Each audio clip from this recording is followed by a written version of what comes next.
Hi, I'm Teacher Jay, and I am a teacher of 7.5 years. I spent my first 2 years teaching in Virginia. I taught as a fourth grade push-in special ed teacher for learning support students.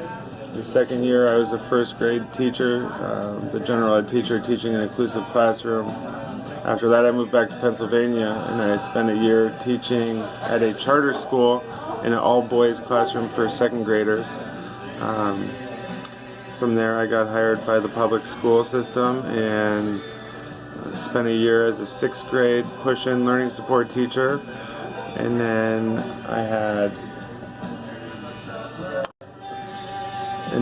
after that I got a job in the high school here, Title I school. I've been a push-in learning support teacher, as well as having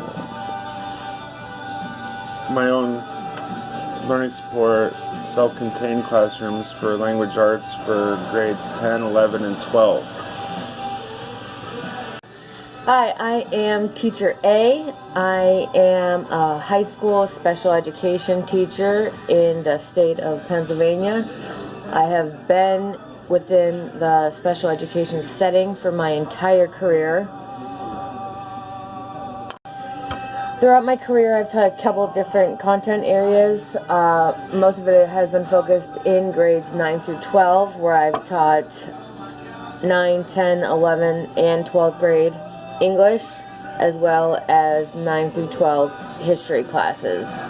Most of my special education teaching has been within a self-contained setting. A few have been in co-teaching experiences.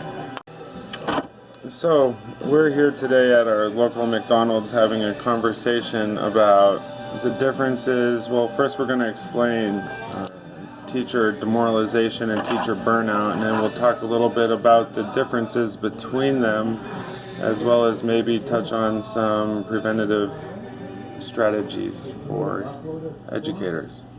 So, Teacher A, can you please describe or explain what this term teacher demoralization is? I hadn't heard of it prior to taking this class.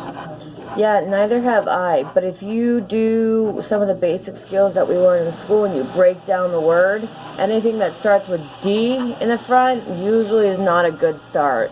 You already know that it's going to have a negative connotation to it. And then when you mix in burnout in the same sentence, we're kind of really in trouble. So to summarize it as best as I can for my fellow people in the education system and backgrounds, it's really when we just face a lot of the persistent challenges that are thrown at us by administration that really kind of have a conflict with what our values are as professionals. You know, we really feel that we're a sense of dissatisfaction pretty much with our jobs and what's being asked of us, and it really challenges us, and it kind of makes us think about what values we have that really motivate us to want to do our jobs well and to, you know, be the teachers that we wanted to be when we were in school. You know, some of these major examples of how we feel so demoralized is we sit in meetings that talk about how we need to bring up test scores and how we need to work on graduation rates and attendance rates. That's not my job. You know, we need to focus on how to teach the students. So again, we step away from the focus of just teaching to the students.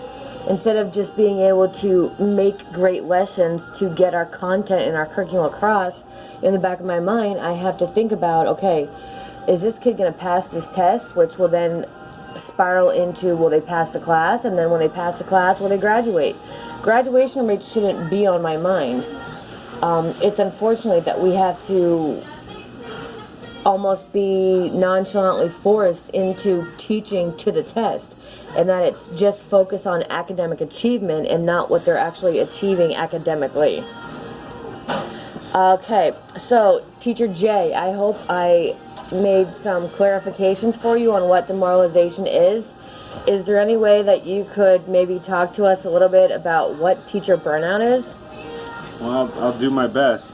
Teacher burnout is, a more flashy term that almost any teacher has heard at this point. It's in the papers and the news. Even students know the term burnout for teachers. To me, it's really the symptoms that a teacher faces when they're done. They're emotionally spent. They're just done. They're fatigued and overwhelmed. They've got so much stress and anxiety about the profession and their day-to-day tasks that they have lost focus and lost hope on their profession. To me, it's that feeling that they're so incompetent that maybe it is based on results from the standardized tests or reviews from their principal, from anything like that. But they're just feeling so ineffective that they're just done and they don't have any more oomph to put into it. Have you ever experienced either of these or known anybody in your schools or friends circles that have experienced burnout or demoralization? Well, thankfully in my short career thus far, I can't say that I've really experienced true burnout, but I will say I've definitely burnt the candle at both ends, and I have come pretty close to feeling burnout, just that mental and physical exhaustion, especially within the first couple of years. I was kind of thrown into my job in a way. I started subbing long term and it just spiraled down from there, so I didn't really have a mentor or a nice way to really get into the education system. But I spent way too much time planning and grading and focusing on very, very small tasks, which now that I know later in my career are things that I can do in 30 seconds while walking down the hall to make copies for my next class. And unfortunately, I have seen demoralization.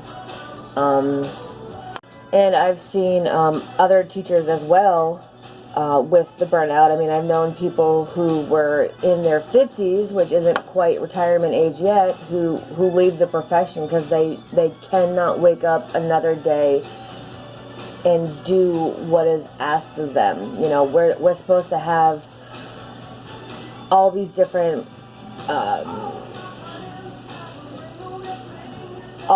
achievements that we want with the test scores and academic success and parent contacts and student contacts and community things, but we're unfortunately not given enough time to do so, and we're told that it's somehow our fault with all of this, yet we don't have enough support to get it done. So you almost feel demoralized in a way, because at the beginning of every year, at the end of every year, and throughout every year, you have meetings with your colleagues and administrative teams, and they review this and throw up the same pie charts with 17 different colors on it about what areas we're failing in or what areas we're falling short in, but nowhere on our pie chart is it telling us this is how we as a school, or this is how us as an administration team, or this is how you as teachers are going to work together to get this done. It's just, all right, teachers, go in the classroom and do X, Y, and Z, and then at the end of the year, we're not going to pay you for it more. We're not going to thank you for it more for all the hard work, blood, sweat, and tears, literally, that some of us give to our students. Teacher Jay, how about you? Have you experienced or encountered either? Oh, well, yeah, of course. Piggybacking off what you said, I see it on the daily. I've seen teachers, get out of the profession after 2 or 3 years. I've seen teachers, hanging in there for their last 10 because they're in a union and they don't care anymore. They're just, I've seen teachers that are burnt out stick around because they need the paycheck, and I've seen teachers with the burnout just drop out and find a new course for life. The demoralization also is, like you were saying, with constantly having to meet these new standards and regulations sent down to us by school boards and the state and the federal government, people who haven't been in a classroom for a decade. Right, that are writing these tests that are just near impossible for a lot of, especially our special education students to pass, and telling them at the same time, you need to pass this test in order to graduate. I mean, that just does, I'm being sarcastic here, it just does amazing things for your self-esteem as a teacher when, the fate of these kids passing, graduating out of high school rests in your ability to teach them or give them the tools they need to pass a standardized test. I mean, it really hurts sometimes. Well, my favorite part of that is that all of our special education kids are supposed to get testing accommodations, but depending on what test it is, you can't give them all the accommodations. Yeah. It just blows my mind. And then, the faculty meetings monthly about, why these kids aren't succeeding or meeting these benchmarks, and it must be because we're prejudiced as a staff, or because we just aren't doing enough. It's always about what we are not doing. Anyway, you get a sense of and it's not like this in every building, but I've been in several buildings in my career, and it says something when you literally have teachers lined up to leave the building with students, needing to get out, to literally run outside and just. Oh, you mean at the end of the day? At the end of the day, to run outside and to take a breath of fresh air of I made it another day. And it's not meant to be all negative, because I don't want to talk about the teaching profession being negative. I love my job very, very much. However, we are focusing on negative topics, so it's unfortunately going to take a turn of a negative conversation. Let's put a spin on that then. And can you talk about any ways to prevent the teacher burnout or demoralization? Yeah, everyone is going to find, tools and little tips that's going to be best for them. So I know that, my mom's into yoga, so that would be something that, I would say, hey, let's take a yoga class or something like that. But anything that's really going to kind of help find your center, make you feel relieved somehow, be kind of something that's a passion for you, but also relieves stress for you and makes you just feel like you're starting over again, like you're wiping the slate. So again, yoga and meditation are great for kind of recentering yourself. Any form of exercise, walking, biking, hiking, swimming, anything that will get the edge off for you. Another great one is establishing really a balanced plan that works for you. So taking time out of your day to make sure that you are feeding yourself properly, you're hydrating, you're getting enough sleep, you're stepping away and just sitting quietly and listening to calming music, or just sitting quietly at all for even 5 minutes, even whatever you can take. Socializing with your coworkers, those colleagues at school are your frontline people. They know where you've been, and they've probably been in some similar situation to where you're at. Another great way is to maybe think about reflecting. So